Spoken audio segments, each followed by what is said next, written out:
ఓం విఘ్నేశ్వరాయ నమః. ఓం సమర్థ సద్గురు సాయినాథాయ నమః. శ్రీ సాయి లీలామృతం అధ్యాయం 8. శ్రీ గురుగీత సద్గురువు యొక్క ఆధ్యాత్మిక స్థితి గురించి గురుర్విశ్వం నచాన్యోస్తి అంటే గురువు కల్విదం బ్రహ్మ, ఈ సర్వము బ్రహ్మమే అని వేదాలు చెబుతున్నాయి. దీనినే ఇందుగలడందులేడని సందేహము వలదు చక్రి అని భాగవతం చెబుతుంది. ఆ బ్రహ్మమే భగవంతుడే తానైన వాడు మాత్రమే గురువు.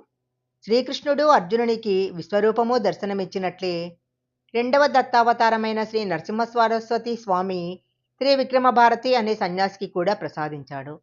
ఈ కాలంలో అజ్ఞులైన ప్రజలందరికీ స్థూలమైన అనుభవాల ద్వారా సర్వదేవతలు మహాత్ములు జీవులేగాక జడమని తలచబడే పూజా విగ్రహాలు పటాలు కూడా తన రూపమేనని తెలిపినవారు శ్రీ సాయి ఒక్కరేనేమో. షిరిడీలో ఒకనాటి మధ్యాహ్నము శ్రీమతి తార్కాడ్ వడ్డన చేస్తుంటే ఆకలిగొన్న కుక్క ఒకటి వచ్చి జాలిగా చూసింది. వెంటనే ఆమె ఒక రొట్టె వేస్తే ఎంతో ఆత్రంగా తిని వెళ్ళిపోయింది. నాటి సాయంత్రం మసీదులో సాయి ఆమెతో, తల్లి, నువ్వు పెట్టిన రొట్టెతో నా ఆకలి ప్రాణాలు కుదుటపడ్డాయి అన్నారు. ఆమె ఆశ్చర్యంతో, నేను మీకెప్పుడు అన్నం పెట్టాను అంది. మధ్యాహ్నం నువ్వు రొట్టె వేసిన కుక్కను నేనే. అన్ని జీవుల రూపాలలోనూ నేనే ఎప్పుడూ ఉంటాను. ఆకలిగొన్న ప్రాణికి పెట్టాక నువ్వు తింటుండు, నీకెంతో మేలవుతుంది. మసీదులో కూర్చొని నేనెన్నడూ అబద్ధం చెప్పను అన్నారు బాబా.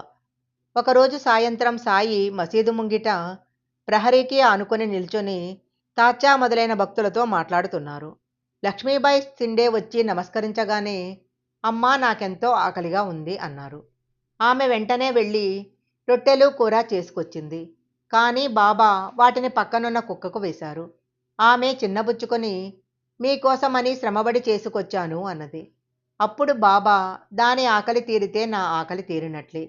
దానికి నోరు లేకపోవచ్చు, కానీ ఆత్మ ఉన్నది. ఆకలిగొన్న ప్రాణికి అన్నం పెడితే నాకు పెట్టినట్లే అన్నారు. అప్పట్నుంచి అదే సమయానికి ఆమె నియమంగా జీవితాంతము బాబాకు రొట్టె సమర్పించింది. అందుకే తన చివరి క్షణాలలో సాయి ఆమెను అనుగ్రహించి 9 రూపాయలు ప్రసాదించారు.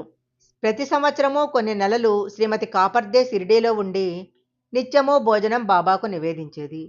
ఆమె అప్పుడప్పుడు ఆయనను తన ఇంటికి భోజనానికి ఆహ్వానించేది. కొద్ది రోజులు ఆయన నవ్వి ఊరుకున్నారు. 2 సార్లు వస్తానన్నారు, కానీ రాలేదు. ఆ తర్వాత రోజు ఆమె వంట చేస్తుంటే ఒక కుక్క వాసన బట్టి ఇంట్లో జొరబడింది. అది వంటకాలను తాకుతుందన్న తొందరలో ఆమె పొయ్యిలోని కట్టె తీసి దానిపైన విసిరేసరికి ఆ కుక్క పారిపోయింది.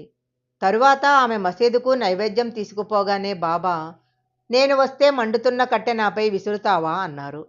మొదట ఆమె నివ్వెరబోయింది, కానీ తరువాత వాస్తవం తెలుసుకుంది.